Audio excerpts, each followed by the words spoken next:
Bienvenue dans ce tutoriel, on va voir les réglages.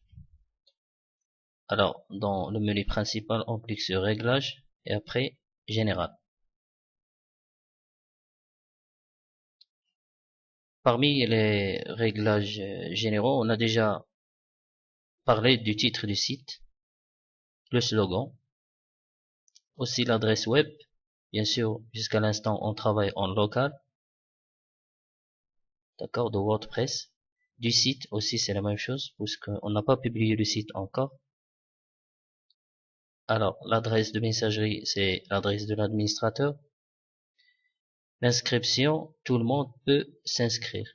Là, il faut cocher cette option pour permettre, bien sûr, aux utilisateurs de s'inscrire dans le site comme des abonnés, par exemple. D'accord? Si on décoche cette option, personne ne peut s'inscrire dans votre site. D'accord? Ça a une relation directe avec le rôle par défaut de tout nouvel utilisateur. Lorsque vous créez un utilisateur, un nouvel utilisateur, il va automatiquement être un abonné. D'accord? Et on a parlé déjà dans la vidéo précédente, on a parlé des rôles attribués. Quelle est la différence entre les rôles? Normalement, un nouvel utilisateur, il va être un abonné. Le fuseau horaire, donc là, on doit choisir le système horaire, format de la date, format de l'heure. La semaine débute ça veut dire le premier jour de la semaine. Et ça va s'afficher dans le calendrier ici, regardez. L, c'est le lundi jusqu'à dimanche. C'est pour les calendriers, par exemple, etc. Après, on va cliquer sur enregistrer les modifications. Bien sûr, la langue du site, on a déjà, je crois, traité. Pour changer ici la langue du site ou bien de WordPress. On va passer à écriture, toujours dans les réglages. Là, la mise en forme. Convertir les émoticônes comme parenthèse et P en images. Lorsque quelqu'un tape dans un article ces caractères, ils vont être transformés à des émoticônes. WordPress doit automatiquement corriger les balises. Là, on peut cocher pour que si il y a une erreur dans la balise HTML, dans le code par exemple du site, automatiquement, par exemple l'oubli d'une fermeture d'une balise, bien comme ça, il va être corrigé automatiquement. Catégorie par défaut des articles. Lorsque quelqu'un crée un article, il va être automatiquement non classé. On peut dire que tous les articles créés vont être des actualités, par exemple, etc. Ça dépend. Format par défaut des articles. Ça, c'est la catégorie. Le format, on a déjà parlé des formats, en passant discussion, galerie, etc. Ça dépend du contenu des articles. Ce volet, il est réservé pour envoyer un article via email. Par exemple, si vous êtes en voyage, vous n'avez pas accès à votre, par exemple, page d'administration pour y créer un article, etc. Vous pouvez envoyer un article par email.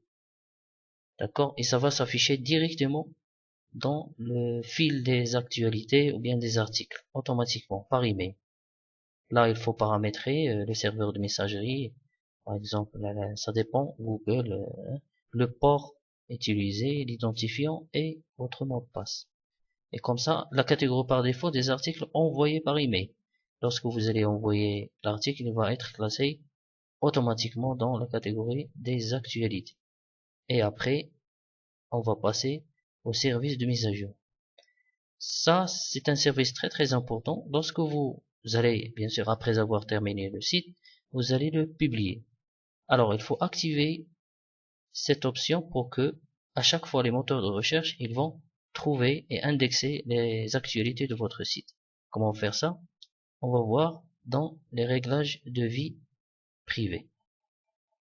D'accord? Après, on va y revenir. Alors, on va enregistrer les modifications. Voilà. Alors, maintenant, on va passer à lecture. Dans la lecture, la page d'accueil affiche quoi? Les derniers articles ou bien une page statique. Dans ce cas, on doit choisir la page statique et après la page qui va contenir les articles. On a déjà utilisé cette option. Les pages du site doivent afficher au plus combien d'articles. Voilà le nombre d'articles. Le flux de syndication aussi affiche les derniers des éléments. Pour chaque article d'un flux, est-ce qu'il va afficher le texte complet ou bien l'extrait? Ça dépend. Ici, regardez, visibilité pour les moteurs de recherche. Là, dans écriture, on a parlé de la dernière. Regardez la dernière option ici, réglage de vie privée. Je vais cliquer et voilà. Là, je dois décocher ça. Regardez, visibilité pour le moteur de recherche. Demandez au moteur de recherche de ne pas indexer ce site. Je vais décocher. Elle est cochée maintenant, elle est activée. Pourquoi? Parce que je travaille en local. J'ai pas publié le site encore. Donc, c'est pas la peine que le moteur de recherche indexe mon site. Mais lorsque je vais terminer, je vais le publier, je dois décocher ça pour que mon site soit indexé. Ça veut dire trouvé, en d'autres termes. Alors, maintenant, regardez la liste des moteurs de recherche dans écriture. Tout à fait en bas, regardez. Quand vous publiez un nouvel article, WordPress peut notifier un service de mise à jour. Une explication se trouve sur la page d'aide du codex anglophone. Ça veut dire, une fois que vous publiez un article, il va être directement indexé par les moteurs de recherche. Et voilà, le service, le premier service, c'est rpc.pingmatic.com. On va voir d'autres services. Les voilà. Voilà tous les services qui permettent d'indexer les articles. Alors je vais copier tous les services et les coller ici. Voilà, et comme ça, mon site il va être indexé partout. Enregistrer les modifications. C'est bien. Alors, on passe à discussion. Pour les options de discussion, on a des réglages par défaut des articles, comme tenter de notifier les sites liés depuis le contenu des articles. Ça, c'est très dangereux. C'est une option très dangereuse parce que peut-être des personnes mal intentionnées peuvent utiliser votre site pour, ou bien les articles de votre site pour indexer d'autres sites. Ça, c'est dangereux, il ne faut pas cocher. Autoriser les liens de notification d'autres blogs sur les nouvelles ou bien les nouveaux articles, ce n'est pas grave. Autoriser les lecteurs à publier des commentaires sur les nouveaux articles. Ça, oui. On peut autoriser les commentaires ou bien ne pas autoriser, ça dépend de vous. Autre réglage des commentaires. L'auteur d'un commentaire doit renseigner son nom et son adresse messagerie. C'est bien? Oui, c'est obligatoire. Un utilisateur doit être enregistré et connecté pour publier des commentaires. Là, bien sûr, un utilisateur doit être enregistré et connecté pour commenter. Vous pouvez exiger ça. D'accord? Si un utilisateur n'est pas commenté, logiquement, il n'a pas le droit de commenter. Alors, regardez ici, l'auteur doit renseigner son adresse et messagerie. Je vais vous faire un petit rappel dans les paramètres de wMembers, dans les champs. On a déjà parlé des champs ici, des formulaires d'inscription. Regardez. Voilà. Regardez ici le prénom, le nom, d'accord, et l'email. Elle est tout à fait en bas. Donc là, ici, l'email ne peut être enlevé. Pourquoi? Parce que il est exigé. Parce que il est exigé par cette option. Dans discussion, regardez, ici, l'auteur d'un doit renseigner son nom et son adresse email de message. Alors, fermez automatiquement les commentaires plus pour les articles vieux de plus de 14 jours. Vous pouvez aussi personnaliser. Activez les commentaires imbriqués jusqu'à 5 niveaux. C'est quoi les commentaires imbriqués? Ça veut dire, lorsque quelqu'un commente, je peux, moi, commenter l'article, mais je peux aussi commenter son commentaire. Et comme ça, et un autre, il va commenter le commentaire, mon commentaire sur le commentaire de l'autre. Donc, et comme ça, il va être des commentaires imbriqués. C'est un cascade de commentaires, jusqu'à 5.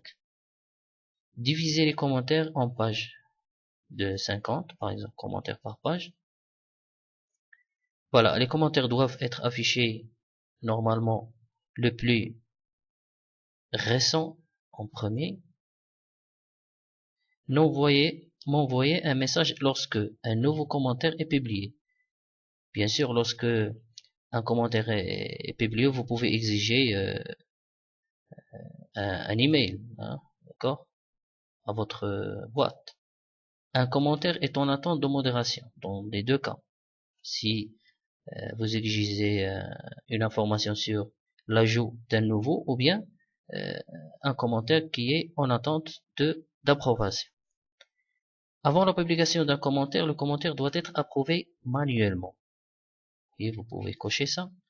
L'auteur d'un commentaire doit avoir déjà au moins un commentaire approuvé. Oui, vous pouvez exiger que l'auteur ou bien celui qui a créé l'article doit avoir au moins déjà, hein, au moins une fois d'approbation. Modération de commentaires. Gardez un commentaire dans la file d'attente s'il contient plus de 2 liens. Là, c'est une option très importante dans la sécurité des sites. Pourquoi? Pour bloquer les spams. Ça veut dire quoi? Les spams, les courriers indésirables. Et normalement, c'est quoi un spam? Il contient plusieurs liens. Un message avec des liens. Plusieurs liens. Alors, qu'est-ce qu'on va faire pour bloquer ça? On va faire ici je vais faire un lien. Donc, tous les messages qui contiennent un lien, ils vont être bloqués. Et comme ça, vous allez un peu attaquer les spams. Il y a une liste noire pour les commentaires. Là, vous pouvez mettre les mots interdits à s'afficher dans les commentaires. Et la dernière partie, c'est l'avatar. On a parlé déjà de ce qu'on appelle gravatar. Ou bien l'avatar, c'est l'image qui vous suit de site en site. Donc, afficher les gravatars. Le classement maximal soit visible partout, ou bien on a déjà parlé de ça lors de la création d'un gravatar dans gravatar.com, si vous vous rappelez. Donc G ou bien PG ou bien R ou bien X. G c'est global, visible partout. G ou bien PG c'est possible offensif, réservé normalement aux personnes de 13 ans et plus, etc. Donc on a dit qu'on va choisir visible partout. L'avatar par défaut, si vous n'avez pas attaché une image ou bien une photo à votre avatar, il va être soit une personne mystère comme ça, vide, logo gravatar, etc. Vous pouvez choisir et enregistrer les modifications. Dernière partie qu'on va voir dans les réglages dans cette vidéo, c'est les médias. Dans la partie des médias, on peut paramétrer la taille des images, des miniatures, dans la hauteur et la largeur et la hauteur. D'accord, recadrer les images pour parvenir aux dimensions exactes, la taille moyenne et la grande taille. Aussi une option d'envoi, organiser mes fichiers envoyés dans des dossiers mensuels et annuels. Aussi c'est une option très importante. Et enregistrer les modifications. Là, vous voyez, les réglages contiennent des options très importantes. On peut de temps en temps désactiver, activer les options qu'on veut, et ça dépend de des articles, ça dépend des nouveautés de votre site. Merci.